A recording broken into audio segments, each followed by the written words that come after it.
Good evening. At this point in time, I have to admit, I've heard one track. What does your love look like? I think was the title. Featuring Rant. It was thought provoking, cool. I dug it.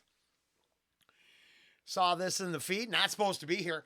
I do not know what track blew up for the artist. I saw some posts on X. I started following, and talking about his manager and his first song. It's just nothing but respect. I think it's cool when someone can admit, damn, I'm excited to be here. This is cool. Getting a plaque. Yeah, that's awesome. And I don't know if he's not supposed to be here or not. But we're going to find out. Listen to this tune. Token, not supposed to be here.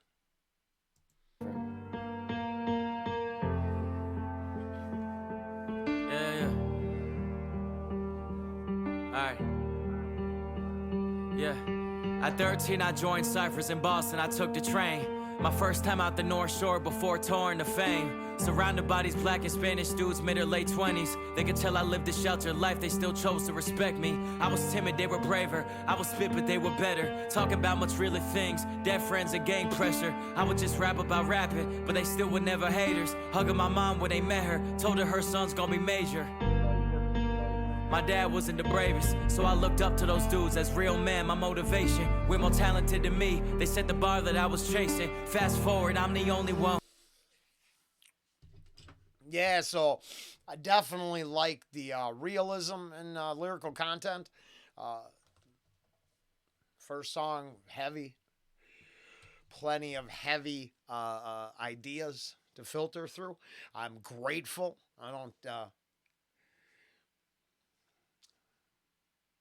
I'm grateful he found a place to find strength and see what strong, confident men look like. That's what I get from them bars there, and that's important. So respect. So I looked up to those dudes as real men, my motive. Yeah. But they still were never haters. Hugging my mom when they met her, told her son's gonna be major. My dad wasn't the bravest, so I looked up to those dudes as real men, my motivation. We're more talented than me, they set the bar that I was chasing. Fast forward, I'm the only one who made it. Now I'm not supposed to be here.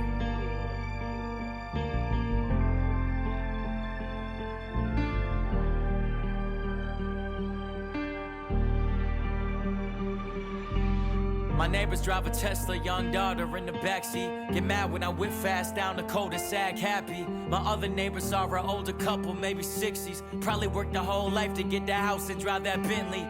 4 levels, big door, long, tall stairs. On the other side, there's a crib. Oh, yeah. Now, there you go. I don't relate, but I do relate. I came up in the middle of this.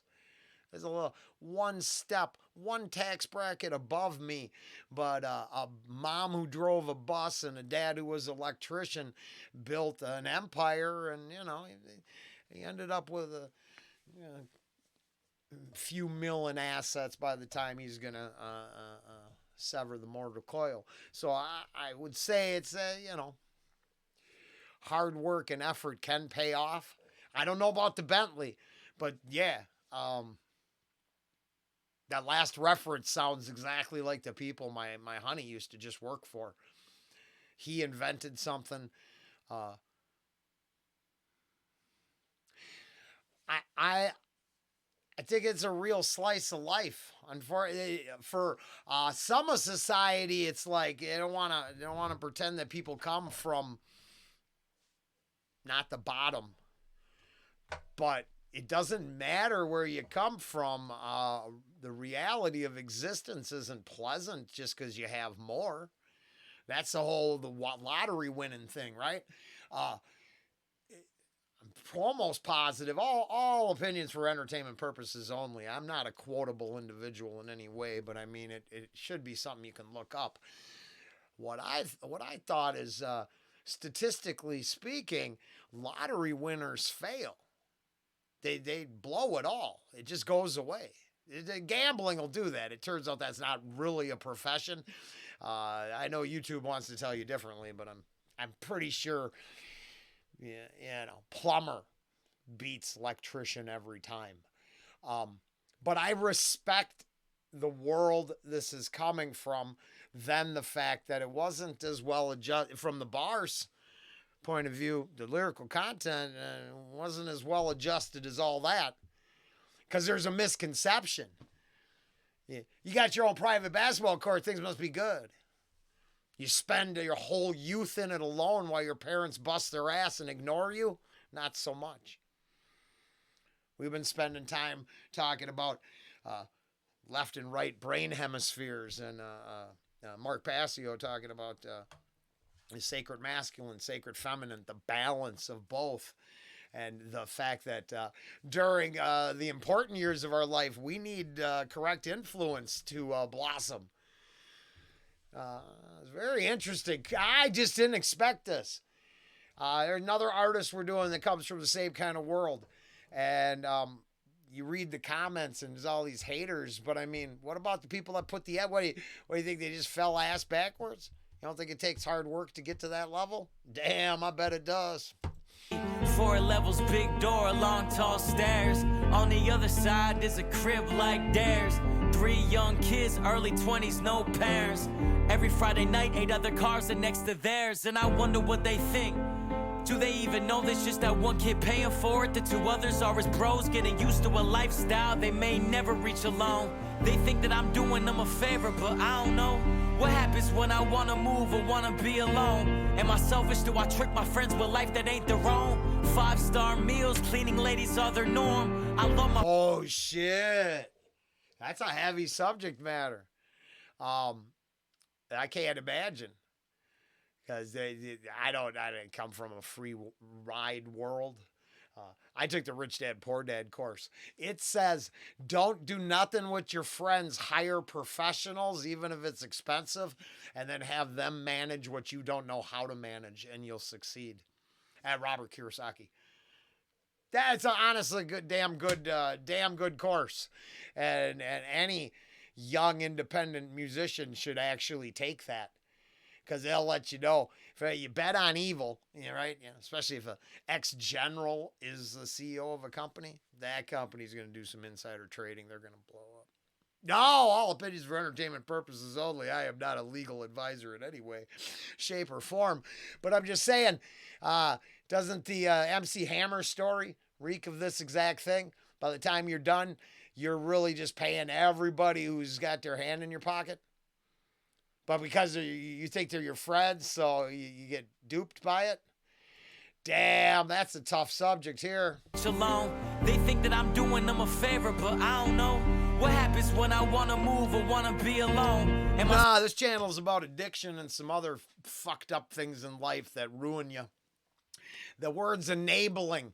You're actually enabling people to set themselves up for failure. That, unfortunately. I think about that because I came this close to something once. And everybody wanted the payday. Nobody wanted the hard work. And it all fall apart in a lawsuit. And I think about it. I'm positive if we would have succeeded, the ones who didn't do the most work were just going to try to get the free ride anyways. So it's almost for the best that it didn't happen. Because it didn't have to taste it, right? You didn't have to get it. You didn't have to deal with the consequences of getting it. And they're owed to the consequences of getting it. A favor, but I don't know. What happens when I want to move or want to be alone? Am I selfish? Do I trick my friends with life that ain't their own? 5-star meals, cleaning ladies are their norm. I love my fucking dogs, I do anything for them. I want to take them with me everywhere, that's what I do it for. But all they gon' resent me if one day I cannot do it no more. Feel like I'm tricking fate and all these blessings. It ain't no different for junkies, man. I can't even imagine the list of people. I remember the one experience, and I mean, we were high, and we were talking some heavy shit, and I told them, I said, well, the only answer is you can't ever come back here again. I'm not making anything better. What you're saying doesn't coexist with this world you and I are living right now. And then I never saw him again. .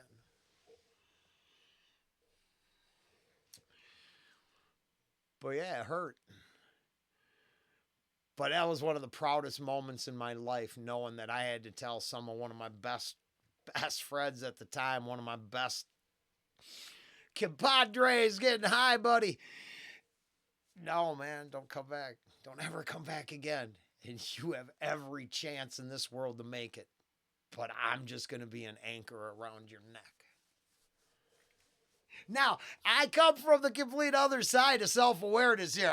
I don't have to question these things. I understand enabling my junkie friends. I understand my girlfriend's enabling me to be crackheads. I understand enabling. It's a bummer. Especially you got to cut off your own kid. I can't give you nothing, honey, because I love you, but that ain't going to help. Those are tough fucking issues too. And normies go through that shit all the time. So, the best way to filter this is through the fights you got to fight, because these scenarios they're comparable to things that other people go through. It's just how you look at it. But all they gon' resent me if one day I cannot do it no more. Feel like I'm tricking fate and all these blessings might disguise a spoiled kid with homies. I gotta remind that we not supposed to be here.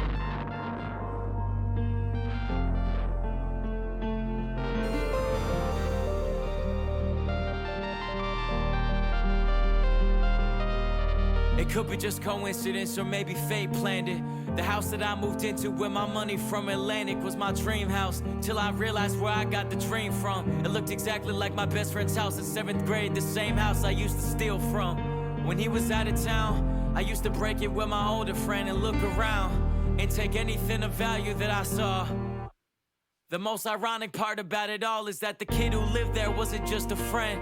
He was the only kid who convinced me to put my music on the internet. Without him, I never would be on these steps. Now this house is just a stark reminder of the bad friend I've always been. Liar that I've always been. Cheater and deceiver still. Lucky my...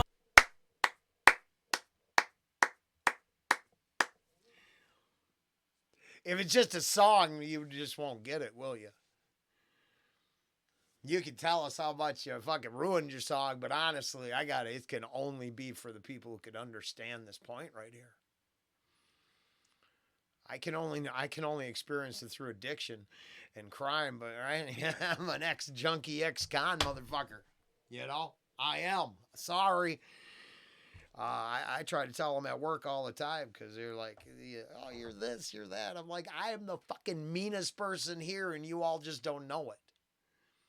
Because I changed my life. And then I drop some of the shit I've done and they like, you're kidding. I'm like, no, I fucking changed. But this realization here is why I don't ever pretend it's not true. Why I don't ever take back why I can't take back, why you shouldn't be able to take back the evil you've done. You can carry it. You can fucking grow from it. But what you should never do is put a facade over it. And honest to God, the Tennessee Reaper Trust No One song talking about loyalty as a a load of bullshit really ties into this moment. So it kind of all works out because better be able to realize what you carry, what you've done, and what you might have to do to make up for it. Or that person in the mirror ain't never going to be your friend. And that's why the lottery winning doesn't work. They would have had it if they could get their shit together. Some people fall ass backwards into it that say with a skill set. Man, I hope this guy finds Rich Dad Poor Dad or some course that actually helps him manage this kind of stuff. Because you should be able to create something awesome and then have your dreams come true. This is a heavy fucking realization here. Not supposed to be here, token. Damn, that's a lie. This is the kind of messaging people should hear. I saw The most ironic part about it all is that the kid who lived there wasn't just a friend. He was the only kid who convinced me to put my music on the internet. Without him, I never would be on these steps. Now this house is just a stark reminder of the bad friend I've always been. Liar that I've always been. Cheater and deceiver still. Lucky motherfucker, but know how to play the victim still. They tell me I fell off and fans defend me. Nah, it's okay. I promise I'm not even supposed to be here in the first place. Damn, that's exceptional. In my personal opinion, I think I gave you enough reasons why I think that. Later.